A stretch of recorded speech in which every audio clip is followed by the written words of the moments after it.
Pemirsa, sesuai dengan tujuan pemerintahan Joko Widodo, yakni menciptakan manusia yang unggul dan juga kesejahteraan rakyat secara maksimal, tentunya peran ataupun sosok pemimpin ini memiliki peran yang sangat penting.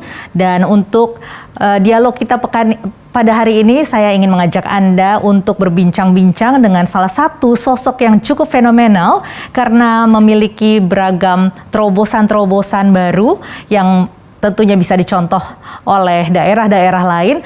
Namun sebelumnya kita saksikan dulu tayangan yang berikut ini.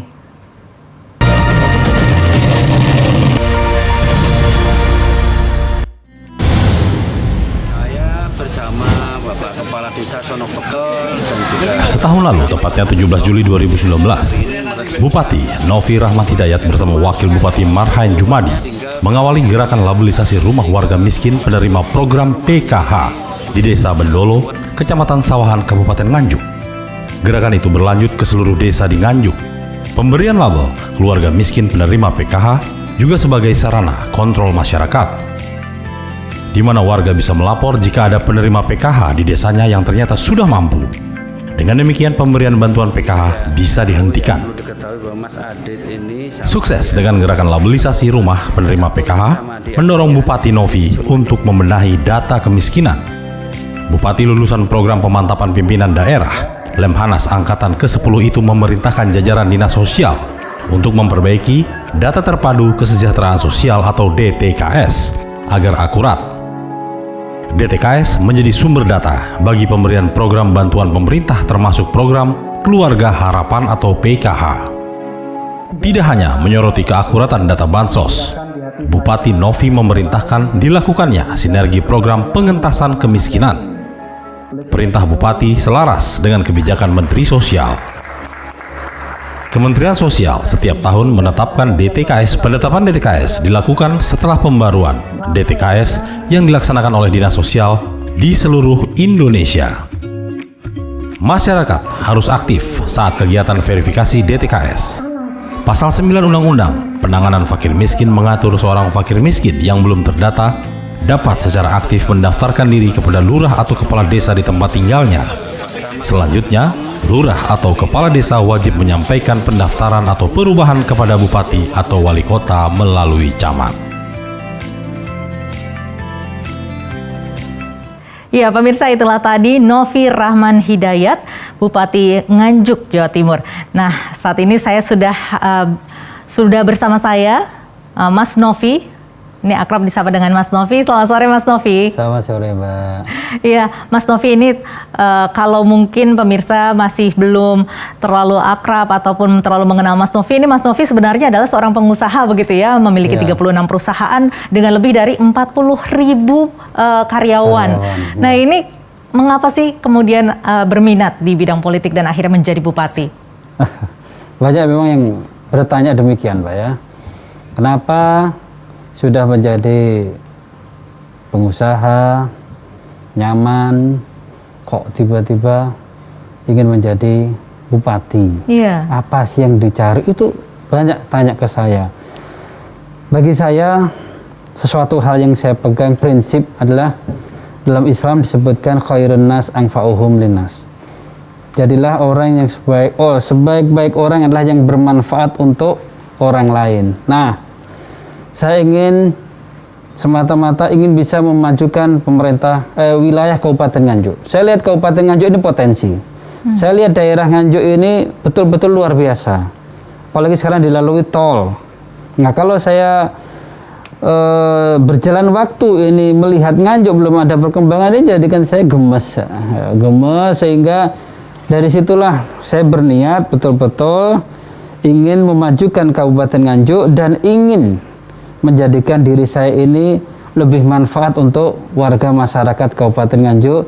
Mudah-mudahan dengan kebijakan yang saya berikan untuk masyarakat, yang mendukung kepada masyarakat sehingga memajukan daerah dan mensejahterakan masyarakat, ini bisa menjadikan ridho Allah kepada saya. Itu yang saya harapkan, itu aja. Itu keinginan saya untuk bisa menjadi bupati di Kabupaten Nganjuk. Berbicara mengenai potensi, ini menurut Mas Novi sendiri potensi daerah Nganjuk ini apa saja? Begini Pak ya, di Nganjuk ini letak secara geografis adalah sangat strategis di Jawa Timur. Dengan Surabaya hanya 120 km. Dengan adanya tol Trans Jawa ini yang dulunya jarak tempuh 120 ini bisa sampai 5 jam. Sekarang ini 1 jam. Nah, 1 jam dari Nganjuk sampai Surabaya dengan potensi Kabupaten Nganjuk sumber daya yang luar biasa, ini kalau tidak dimaksimalkan menjadi sangat mubazir. Sehingga disitulah saya melalui usulan direktif Bupati kepada Bapak Presiden pada 2018, ada 6 proyek strategis yang saya usulkan di Bapak Presiden, dan alhamdulillah 2019 melalui Perpres nomor 80 tahun 2019 ada 5 proyek strategis yang disetujui oleh Bapak Presiden di Kabupaten Nganjuk. Di antaranya 1 pembangunan bendungan Semantok yang ada di Rejoso sebelah utara. Ini untuk mendukung pertanian Kabupaten Nganjuk sebelah utara dan air bersih. Kemudian pembangunan Semantok di pembangunan Margo Patut di Sawahan. Di atas ini bagian Nganjuk bagian selatan juga untuk mendukung pertanian di wilayah selatan. Karena Nganjuk ini kan merupakan penghasil bawang merah begitu terbesar ya. Di wilayah utara penghasil bawang merah, dan alhamdulillah Nganjuk ini merupakan penyangga utama Jawa Timur untuk bawang merahnya. Kemudian proyek yang ketiga yaitu pembangunan kawasan industri Nganjuk. Kenapa kawasan industri Nganjuk? Secara letak geografis Kabupaten Nganjuk sangat potensi dengan keberadaannya jalan tol ini, jarak tempuh yang cukup efisien, hanya 1 jam maksimal, ini sangat memangkas biaya. UMK masih sangat rendah, harga tanah masih sangat terjangkau, sehingga sangat cocok sekali untuk iklim investasi industri. Kemudian yang keempat, jalan tol dari Nganjuk ke Kediri Tulungagung. Ini alhamdulillah juga disetujui. Dan yang terakhir, pembangunan Selingkar Wilayah Selatan untuk menghubungkan 6 kabupaten, Nganjuk, Kediri, Tulungagung, Trenggalek, Ponorogo, dan Madiun. 6 kabupaten ini terlingkar dalam masuk dalam Selingkar Wilayah Selatan atau Tunggal Rogo Mandiri. Ini adalah untuk tujuannya adalah menggerakkan sektor pertanian, agribis terutama, kemudian pariwisata, dan juga IKM-UKM. Jadi semuanya proyek strategis nasional di Kabupaten Nganjuk ini yang disetujui oleh Bapak Presiden adalah untuk segera memajukan Kabupaten Nganjuk ini menjadi kabupaten yang maju di Jawa Timur, salah satunya. Ini dengan latar belakang Mas Novi sebagai pengusaha, bagaimana hal ini bisa mendukung Mas Novi sebagai bupati, berperan sebagai bupati ini? Maksudnya? Bagaimana dari pengusaha, dari pengalaman sebagai pengusaha, ini bagaimana bisa mendukung peran sebagai bupati saat ini? Ya, tentunya begini ya, dengan pengalaman saya sebagai pengusaha, dari berbagai bidang usaha, mengelola usaha itu jauh lebih sulit daripada mengelola pemerintahan. Kalau mengelola usaha harus cari duit, kemudian memanage keuangan, kemudian mengawasi, dan mencari untungnya, kan goalnya di untung. Tapi kalau di pemerintahan, anggaran sudah ada dari pusat, tinggal PAD-nya aja ditingkatkan. Kemudian apa? Tinggal memanage uang ini untuk apa, untuk apa, untuk apa. Dan ini jauh lebih simpel daripada memanage perusahaan yang sangat kompleks permasalahannya.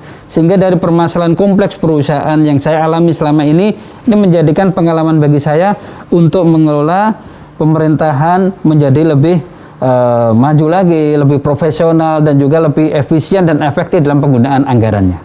Mas Novi ini kan adalah bupati dengan periode 2018 sampai 2023 ya. Sejak dari 2018 ini sudah melakukan terobosan-terobosan yang cukup fenomenal begitu ya, dan ini menjadi sorotan. Ini salah satunya adalah dengan memecat atau mengganti 18 kepala dinas begitu. Nah ini apa saja tindakan-tindakan ataupun kebijakan-kebijakan awal dari Mas Novi untuk mengubah ini? Ya, mohon maaf ini tadi bukan memecat, tapi adalah mengganti. Gitu aja. Jadi prinsip saya adalah the right man on the right job, the right man in the right place. Itu kunci awal. Tempatkan orang sesuai dengan ahlinya, sesuai dengan bidangnya, sesuai dengan kemampuannya. Niscaya kalau kita tempatkan sesuai dengan kemampuannya, bidangnya, ini pasti akan menuju keberhasilan. Nah, dengan Nganjuk yang kami lakukan adalah pada waktu awal saya adalah mengevaluasi dulu apa sih yang salah, ada sesuatu apa hal yang keliru dalam pemerintahan Kabupaten Nganjuk. Ternyata penempatan personelnya saya evaluasi pada waktu itu belum sesuai dengan kemampuannya masing-masing. Dari sini mulai saya lakukan pembenahan-pembenahan. Setelah pimpinan atau kepala dinasnya ini saya tata sesuai dengan kemampuannya masing-masing dengan prinsip the right man on the right job, the right man in the right place. Baru di situ saya minta para pimpinan atau kepala dinas ini sebagai role model. Saya yang ada di depan sebagai bupati kepala daerah memberikan contoh role model untuk dilanjutkan kepada kepala dinas. Kepala dinas ini terus akan memberikan percontohan untuk perubahan revolusi birokrasi di seluruh masing-masing instansinya untuk mendorong seluruh ASN bekerja secara profesional, maksimal tanpa pandang waktu sebagaimana yang biasa dilakukan oleh teman-teman ASN. Ini cukup tindakan yang cukup out of the box dan cukup fenomenal begitu ya, karena jarang juga ada orang yang begitu berani. Dan juga salah satunya adalah ketika dalam masa pemilihan bupati ini, Mas Novi ini kalau tidak salah popularitasnya hanya 8%, tapi kemudian tiba-tiba meningkat menjadi 70%. Ini bagaimana ceritanya Mas Novi? Begini Mbak, awal dulu memang popularitas saya ini agak buka sedikit dapur ini, tidak apa-apa tapi nanti untuk pengalaman bagi yang lain. Jadi selama saya menjadi pengusaha, popularitas saya ukur melalui SMRC, melalui teman-teman yang bergerak di bidang analis lapangan. Ini saya lihat surveinya popularitas saya hanya 8%. Elektabilitas saya hanya 3%. Artinya masyarakat mengenal saya itu pada waktu itu cukup kecil sekali. Dalam waktu yang tidak lama, kurang lebih sekitar 4 bulan, maksimal 3 bulan, hampir 4 bulan lah. Dari 8% popularitas saya ini melonjak menjadi 70%. Caranya bagaimana? Saya memasang gambar-gambar tentang diri saya yang cukup sederhana. Tidak ada di situ isinya ini mungkin tagline apapun, tidak ada. Saya hanya foto saya, jelas foto saya, pada itu pakai songkok dan juga baju putih. Hanya saya tulis Mas Novi. Kemudian bawahnya saya tulis besar Cabub, calon bupati. Sehingga orang begitu melihat foto saya, ini siapa sih? Oh ini Mas Novi. Ini Mas Novi mengapain sih?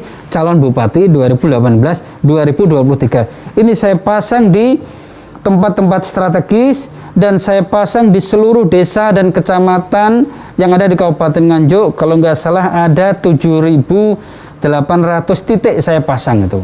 Sehingga dengan 7.800 titik ini orang setiap hari kan lebih mudah melihat. Masyarakat apalagi di Kabupaten Nganjuk ini kan mungkin mohon maaf nih kalau lewat radio, lewat apa enggak begitu dilihat, tapi begitu ada gambar kita tahu mereka ini melihat setiap hari, akhirnya lama-kelamaan tertanam dalam alam bawah sadarnya. Begitu ditanyain, kenal tidak sama Mas Novi?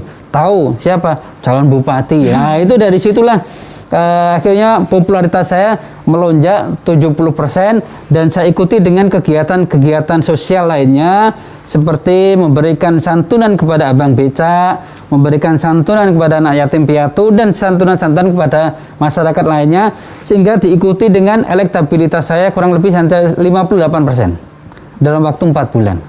Memang ini tidak diikuti oleh calon pasangan lain atau calon pasangan lain tidak melakukan hal yang sama? Tidak mengikuti, tidak melakukan hal yang sama dengan saya. Saya hanya berpikir sederhana melalui pengalaman dalam bisnis saya. Karena pada prinsipnya orang ini kan, suatu contoh, orang seneng rokok.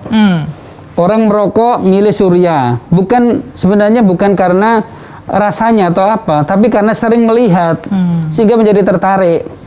Coba saya pernah melakukan sampling 10 orang, saya tutup matanya, saya suruh merokok, rasanya rokok apa, keliru semuanya. Tidak ada yang bisa membedakan si A, si B rokoknya ini. Nah, seperti iklan begitu ya? Seperti iklan, jadi foto yang saya pasang di tempat-tempat strategis ini adalah iklan untuk masyarakat yang setiap hari, pagi, siang, sore, malam mereka melihat.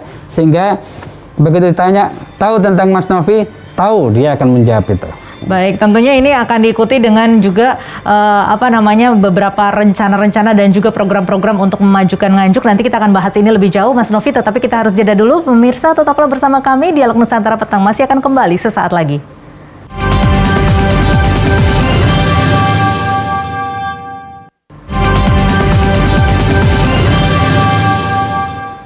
Anda kembali di Nusantara Petang dan kita masih di segmen Dialog Nusantara Petang bersama Novi Rahman Hidayat yang merupakan Bupati Nganjuk. Mas Novi, tadi sudah kita bicarakan mengenai latar belakang, kemudian juga bagaimana caranya sampai bisa terpilih. Nah, sekarang ini adalah bagaimana rencana-rencana Mas Novi ke depan. Kira-kira walaupun tadi sudah dikatakan ya bahwa mengatur perusahaan itu lebih sulit daripada mengatur pemerintahan mungkin ya. Nah, ini tetap pasti ada tantangan-tantangannya. Tantangan-tantangan apa saja dalam memajukan Nganjuk ini? Ya, tentunya setiap di mana kita berada pasti ada tantangan ya. Mau di tempat usaha atau wira swasta, mau di pemerintahan, mau di politik, semua ada tantangan. Nah, tantangan yang saya rasakan dalam membangun Kabupaten Nganjuk ini yang pertama adalah kesiapan tentang sumber daya manusia yang handal.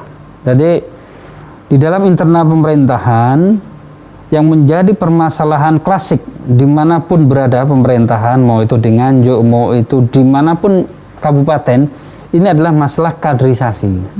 Kaderisasi yang lambat, kaderisasi yang kurang cepat, dan penempatan SDM yang salah sasaran atau salah tempat, ini menjadikan hambatan di dalam birokrasi pemerintahan itu sendiri. Itu yang pertama, masalah SDM. Kemudian yang kedua, kembali lagi ke masalah SDM tentang kualitas.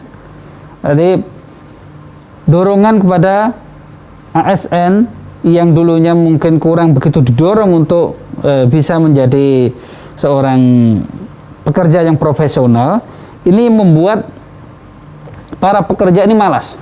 Jadi menghitung jam lah. Wah, ini jam segini waktunya pulang nih. Nah, ini yang saya rubah. Sehingga saya selalu katakan pada kepala dinas, tidak ada jam kerja, tidak ada jam pulang. Anda adalah melayani kepada masyarakat terus, every day, every time. Nah, itu yang kultur budaya itulah yang saya rubah di Kabupaten Nganjuk, kesiapan tentang SDM, kemudian yang kedua kultur kerja. Kultur budaya ini yang saya rubah di Kabupaten Nganjuk supaya orang-orang ini betul-betul menjadi pekerja-pekerja yang tangguh, pekerja-pekerja yang hanya di pikirannya menikmati proses bekerja. Kalau kita sudah menikmati proses kerja, ini yang ada adalah kerja, dan kerja. Dan itu yang saya rubah selama ini untuk di birokrasi. Kemudian berikutnya yang ketiga, melakukan evaluasi terhadap regulasi pemerintah.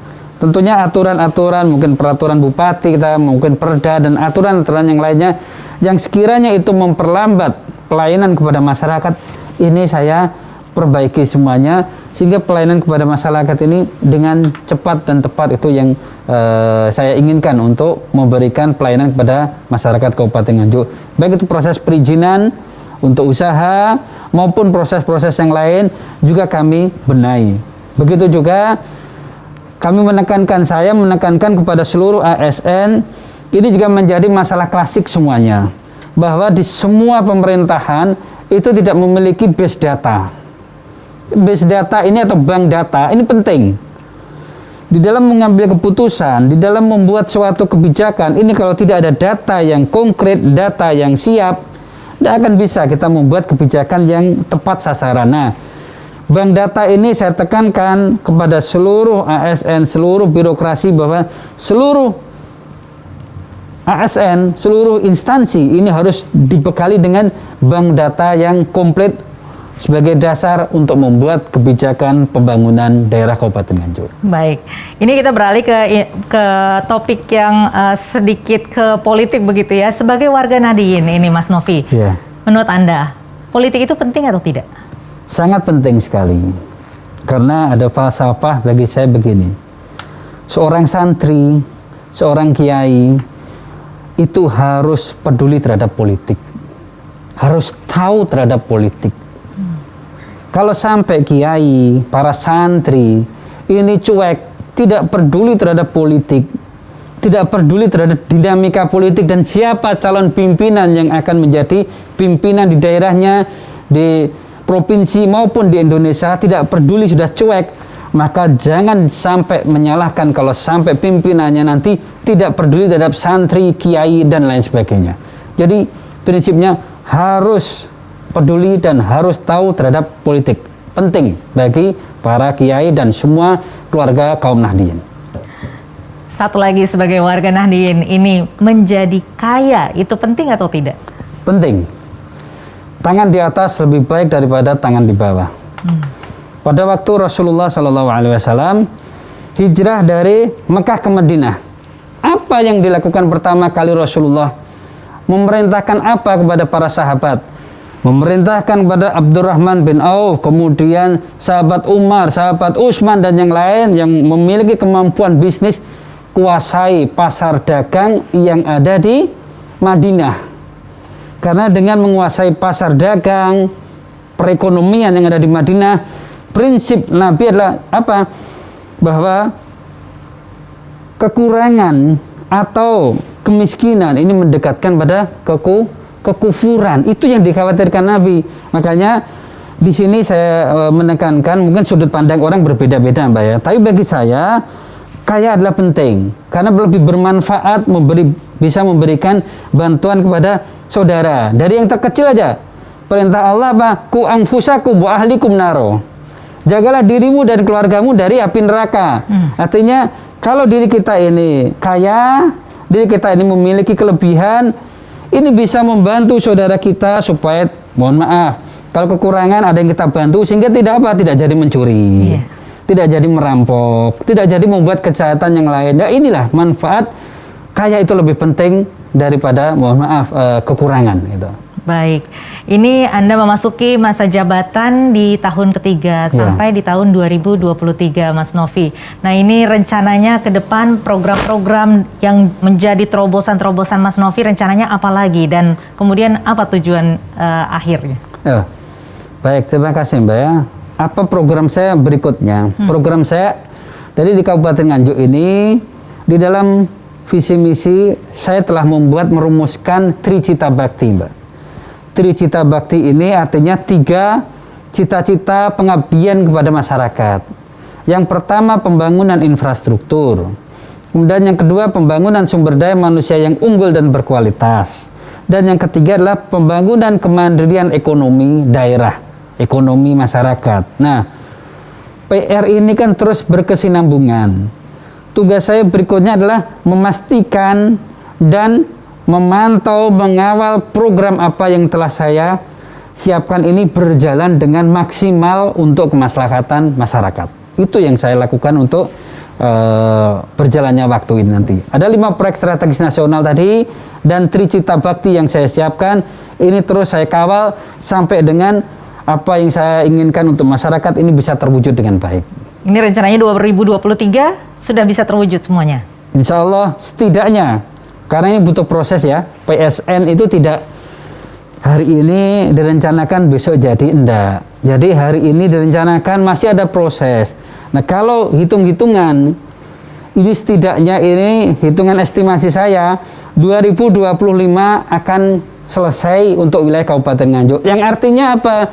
Saya sampaikan kepada masyarakat, kalau PSN ini mau selesai semuanya 14,3 triliun di Kabupaten Nganjuk, ini mau selesai di 2025. Nah, masa jabatan saya kan 2023, otomatis kalau ingin selesai, ya saya harus maju lagi dan didukung. Itu yang saya harapkan pada masyarakat nanti. Sehingga proyek ini akan bisa selesai semuanya untuk kemajuan Kabupaten Nganjuk. Amin. Semoga apa yang diinginkan dan menjadi tujuan dari program-program tentunya untuk memajukan masyarakat dan untuk kesejahteraan masyarakat Nganjuk ini bisa terwujud. Mas Novi, semoga sukses selalu. Terima kasih banyak sudah bergabung bersama kami di Dialog Nusantara Petang.